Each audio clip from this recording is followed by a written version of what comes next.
राष्ट्रीय अध्यक्ष श्री राजनाथ सिंह जी, बिहार के प्रदेश अध्यक्ष श्री मंगल पांडे जी, प्रतिपक्ष के नेता श्री नंद किशोर यादव जी, डॉक्टर सीपी ठाकुर जी, श्री राजीव प्रताप रूडी जी, सनावा जी, रविशंकर जी, धर्मेंद्र प्रधान जी, विनोद पांडे जी, मंच पर बैठे बिहार सरकार के तमाम पूर्व मंत्रीगण, तमाम सांसदगण, विधायकगण और बिहार के 8000 पंचायतों से आए हुए, सुदूर गांव-गांव से आए हुए भारतीय जनता पार्टी के कार्यकर्ता मित्रों, बहनों और भाइयों।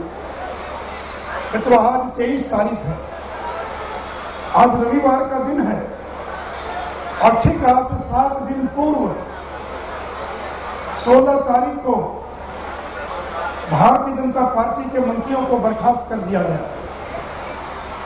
17 साल जिन लोगों के साथ हम लोगों ने दोस्ती निभाने का काम किया, जिस गठबंधन को बनाकर बिहार को जंगल राज से मुक्त कराकर बिहार का मान सम्मान पूरे देश और दुनिया में बढ़ाने का काम किया, उस भारतीय जनता पार्टी के 11 मंत्रियों को और पिछले रविवार को मंत्रिमंडल से बर्खास्त कर दिया और यह कहा गया कि चूंकि यह मंत्रिमंडल की बैठक में भाग नहीं ले रहे, यह कहा गया कि पिछले 2-3 दिनों से फाइलों का निपटारा नहीं कर रहे, इस आरोप में हमें बर्खास्त कर दिया गया। आपकी सभा के माध्यम से बिहार की जनता से जानना चाहता हूं, नंद किशोर यादव, अश्विनी चौबे, गिरिराज सिंह, प्रेम कुमार, ये वो मंत्री थे जिन्होंने इस सरकार का गौरव बढ़ाने का काम किया और उन मंत्रियों के एक झटके में आपने इस्तीफा दिया, आपने उनको बर्खास्त कर दिया। मित्रों, भारतीय जनता पार्टी के लोग सत्तालोलुप नहीं हैं और हाथ में इस्तीफा लेकर बैठे थे। एक बार मुख्यमंत्री फोन करके कह देते कि आपकी आवश्यकता नहीं इस मंत्रिमंडल में, हम लात मार देते इस सरकार को, हम अपना इस्तीफा देने के लिए तैयार थे। लेकिन 17 साल की दोस्ती और 7.5 साल तक जिस तरह से हम लोगों ने बिना किसी अड़चन में, बिना किसी बाधा के और जिस प्रकार का समर्थन दिया इस सरकार को, उसकी सजा हम लोगों को बर्खास्तगी के रूप में मिली। तो मैं और नंद किशोर यादव कल गए हुए थे श्री अश्विनी चौबे जी से मिलने के लिए। अश्विनी चौबे दिल्ली के अस्पताल में और इलाज करा रहे हैं।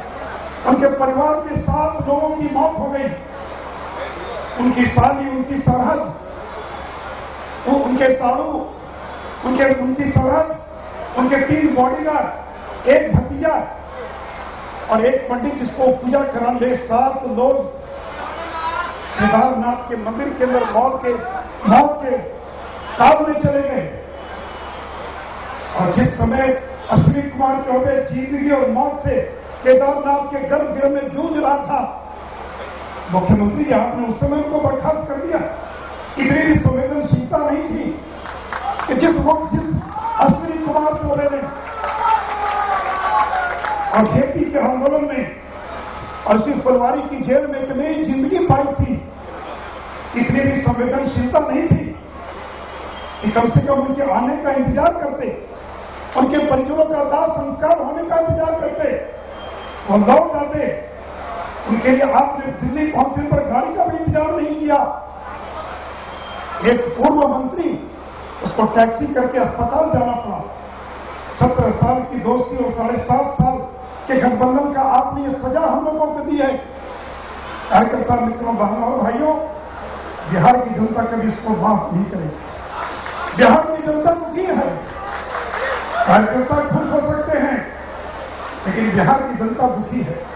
वो चाहती थी ये गठबंधन चले, वो चाहती थी कि ये दोनों दल मिलकर काम करें। बहनों और भाइयों, ये जनादेश किसी एक व्यक्ति को नहीं मिला था। किसी व्यक्ति को यह अहंकार नहीं होना चाहिए कि किसी एक व्यक्ति को यह जनादेश मिला था। अगर एक व्यक्ति को जनादेश मिला होता तो 95 में आप क्यों नहीं सरकार बना ली बिहार में आपने? केवल 7 सीट आपके नेतृत्व में बिहार में आपके दल को प्राप्त हुई थी। अगर आपके नेतृत्व के कारण केवल जीत हुई तो 2000 में क्या हुआ, 2005 के फरवरी में क्या हुआ, 2005 के नवंबर में आपको अकेले बहुमत नहीं मिला। अगर भारतीय जनता पार्टी 55 सीटों के साथ इस गठबंधन में नहीं होती तो जंगल राज से मुक्ति नहीं मिली होती। इसे किसी को गलतफहमी नहीं होनी चाहिए। आपका दल तो 115 सीट जीत कर आया और हमारे दल को 102 विधानसभा की सीट मिली थी। हम 91 सीट जीतकर दुनिया का रिकॉर्ड बनाने का हम लोगों ने काम किया। तो बहनों और भाइयों, ये जीत किसी एक व्यक्ति की जीत नहीं थी। और नारा क्या लगा था? नया बिहार, नीतीश सुशील फिर एक बार। केवल एक आदमी का नारा नहीं लगा था, 2 लोगों के लिए नारा लगा था, 2 दलों के लिए नारा लगा था। मैं जनता दल के 60 से ज्यादा विधानसभा क्षेत्रों में वोट मांगने गया था और हमारे नेता, हमारे अन्य दल के नेता भी हमारी सीटों पर वोट मांगने गए थे। और आज आपने बिहार की जनता के साथ विश्वासघात कर दिया। 16% वोट जिस दल को मिला, जिसके 91 विधायक हैं, उस गठबंधन को आपने तोड़ दिया। क्या ये बिहार की जनता के साथ धोखा नहीं है? क्या ये बिहार की जनता के साथ विश्वासघात नहीं है? भाई, मुझे याद है जब बूटा सिंह ने रात के अंधेरे में बिहार की विधानसभा को भंग कर दिया था, उस समय बिहार की जनता में जितना गुस्सा था, उससे ज्यादा गुस्सा आज बिहार की जनता के मन के अंदर है। और इसलिए 48 घंटे के भीतर जब हम लोगों ने बिहार बंद का आह्वान किया तो ऐतिहासिक बिहार बंद हुआ है। ये लोगों के गुस्से का प्रकटीकरण था। लोग चाहते थे ये गठबंधन चले, लोग चाहते थे भाजपा जदयू मिलकर सरकार चलाए। लोग सशंकित हो गए हैं, लोग भयभीत हो गए हैं, पता नहीं क्या होगा, फिर कहीं जंगल राज लौट कर ना आ जाए। अभी राधा मोहन जी कह रहे थे पानी कैजुअलिटी हो गई, 5 दिनों के बाद मुख्यमंत्री की नींद खुली और तब जाकर आपदा की बैठक होती है। दूसरे राज्य के मुख्यमंत्री हवाई जहाज ले जाकर, हेलीकॉप्टर ले जाकर अपने राज्य के लोगों को केदारनाथ से निकाल रहे हैं और बिहार के ऑफिसर अभी तक ठीक से वहां पहुंचे भी नहीं है। दादा और भाइयों, इसलिए किसी को भी और अहंकार होने की आवश्यकता नहीं है, किसी को ये गलतफहमी होने की आवश्यकता नहीं है। अगर भाजपा जदयू गठबंधन नहीं होता, और मैं ये नहीं कहता हूं कि नेतृत्व का महत्व नहीं होता है, मैं मानता हूं कि नेतृत्व का महत्व है, मैं उसकी ताकत को कम आकर नहीं चाहता हूं, लेकिन केवल नेतृत्व से चुनाव नहीं लड़ा जाता है। अगर गठबंधन नहीं होता तो बिहार में जंगल राज से मुक्ति नहीं मिली होती, बिहार का विकास नहीं हुआ होता। और बहनों और भाइयों, सारा श्रेय एक व्यक्ति लेने का प्रयास कर रहा है। यानी हमारे 11 मंत्री वहां पर क्या निकम्मे थे, कोई काम नहीं कर रहे थे? सब श्रेय एक व्यक्ति देने का प्रयास कर रहा है। अगर विकास के लिए धन की आवश्यकता थी तो उसका इंतजाम किसने किया? अगर लड़कियों के लिए साइकिल मिली हो, छात्रवृत्ति मिली हो, अति पिछड़ों को आरक्षण मिला हो, महादलितों के लिए विशेष इंतजाम हुआ हो, अकलियत के लिए हुआ हो, एक एक निर्णय में हम बराबर के भागीदार हैं। 7 साल के विकास का इतिहास जब भी लिखा जाएगा, भारतीय जनता पार्टी के योगदान को कोई भुला नहीं सकता है, कोई इसको कम आंक नहीं सकता है। अब से कोई इस बात की जरूरत न करे कि 7.5 साल के विकास का की जो कहानी है उसका श्रेय कोई एक व्यक्ति देने का प्रयास करे। बहनों और भाइयों, कहा जा रहा है कि एक ऐसे व्यक्ति को भारतीय जनता पार्टी आगे लाने का प्रयास कर रही है जो विभाजक है, जो डिविजिव है, जो तोड़क है। बहनों और भाइयों, 5 लाख गांव से किसानों के लोहे के टुकड़े को इकट्ठा कर देश की एकता के प्रतीक सरदार पटेल की मूर्ति लगाने का सपना देखने वाला तोड़क है या जोड़क? वो तोड़क हो गया। बहनों और भाइयों, करोड़ों भारतवासियों की भावनाओं का सम्मान करते हुए केदारनाथ मंदिर के पुनर्निर्माण में अपना योगदान देने की घोषणा करने वाला वो डिविजिव है, ये सीधे देश को जोड़ने वाला है।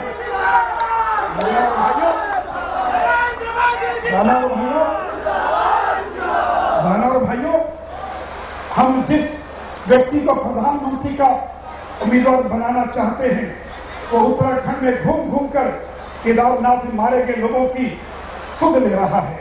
और आप जिसे बनाना चाहते हैं वो क्या कर रहा है? आप जिसे बनाना चाहते हैं वो जन्मदिन, अपना जन्मदिन मनाने के लिए इंग्लैंड में अपने दोस्तों के साथ अपना जन्मदिन मनाना चाह रहे हैं। अब बनाइए उसका, आप जैसे लोगों को बनाइए देश का प्रधानमंत्री।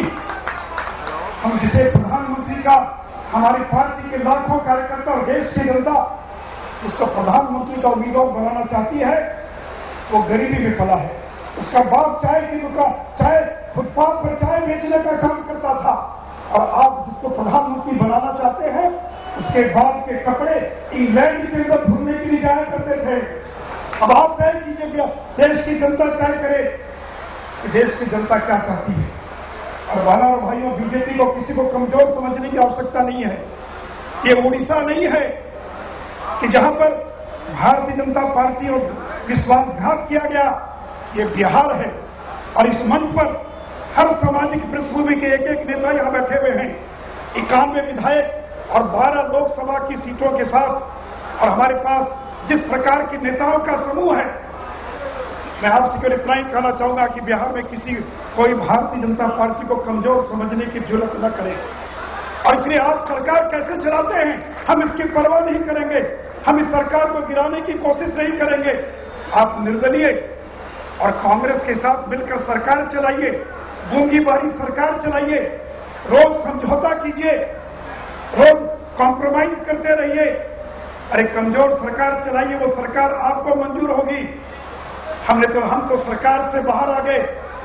अब हम इसका बदला लेंगे लोकसभा के चुनाव के अंदर, और फरवरी, मार्च, अप्रैल जब भी लोकसभा का चुनाव होगा, मैं यहां पर हमारे कार्यकर्ता और मैं बिहार की जनता का आह्वान करना चाहूंगा, और मैं आदरणीय राष्ट्रीय अध्यक्ष से भी आग्रह करना चाहूंगा। और बना भाई, एक बात मैं और बता दूं, बार बार ये कहा जाता है कि 2010 में और जो भोज दिया गया था वो रद्द कर दिया गया। तो मैं आपको अंदर की बात आज बताना चाहूंगा। ये शर्त लगाई गई थी कि भोज होगा, लेकिन नरेंद्र मोदी भोज में नहीं आएंगे। और जब ये शर्त लगाई गई 11 बजे दिन में, तो मैंने साफ साफ मुख्यमंत्री को कह दिया, अगर भोज होगा तो नरेंद्र मोदी आएंगे, और नहीं तो भोज रखिए अपने घर में, अब नहीं आएंगे। और इसलिए भोज जो रद्द हुआ, शर्तों पर राजनीति नहीं होती है, शर्तों पर गठबंधन नहीं चलता है। कौन प्रधानमंत्री होगा हम तय करेंगे। किसी के डिक्टेशन पर भारतीय जनता पार्टी चलने वाली नहीं है। और इसलिए हमारे कार्यकर्ता मित्रों, बहनों और भाइयों, मैं राष्ट्रीय अध्यक्ष से आग्रह करूंगा, पार्लियामेंट्री बोर्ड की बैठक जब भी हो, आप तय कीजिए कि समय क्या होगा, किस समय होगा, लेकिन लाखों करोड़ों कार्यकर्ता और इस देश की जनता की भावनाओं को ध्यान में रखकर पार्लियामेंट्री बोर्ड को फैसला करना चाहिए। और मुझे पूरी उम्मीद है कि भारतीय जनता पार्टी का पार्लियामेंट्री बोर्ड उसके अनुरूप फैसला करेगा, और 2014 में भारतीय जनता पार्टी की सरकार को दिल्ली में बनने से कोई दुनिया की ताकत रोक नहीं सकती है। और जिस तरह से 99 के लोकसभा चुनाव में अटल बिहारी वाजपेयी की सरकार जब बनने जा रही थी, कुछ सीटें कम पड़ गई, और जब खबर आई कि बिहार ने 40 लोकसभा की सीट दी है, उसे 54 लोकसभा की सीट थी बिहार के अंदर। अगर बिहार ने 40 लोकसभा की सीट नहीं दी होती, तो 99 में अटल बिहारी वाजपेयी देश के प्रधानमंत्री नहीं बने होते। और मैं राजनाथ सिंह जी को विश्वास दिलाना चाहूंगा, दिल्ली की अगली सरकार बिहार के बदौलत बनेगी, और इतनी सीट जिता कर देंगे कि दिल्ली के अंदर भारतीय जनता पार्टी के नेतृत्व की सरकार बन सके। तो आइए मेरे कार्यकर्ता मित्रों, बहनों और भाइयों, आज आपने अपनी ताकत का इजहार कर दिया है। 27 अक्टूबर को पटना के गांधी मैदान में जब नरेंद्र मोदी आएंगे, संबोधित करने राजनाथ सिंह आएंगे, मैं आपका आह्वान करने आया हूं कि 27 अक्टूबर ये हमारा पहला पड़ाव होगा संघर्ष का। अगले 3 महीने दिन रात मेहनत करके और गांधी मैदान को भर देना है। आज तक गांधी मैदान में जैसी रैली नहीं हुई, उस प्रकार की रैली करके जनता के साथ विश्वासघात करने वाले लोगों का जवाब देना है। इन्हीं शब्दों के साथ अपनी बात समाप्त करता हूँ। जय हिंद, जय भारत।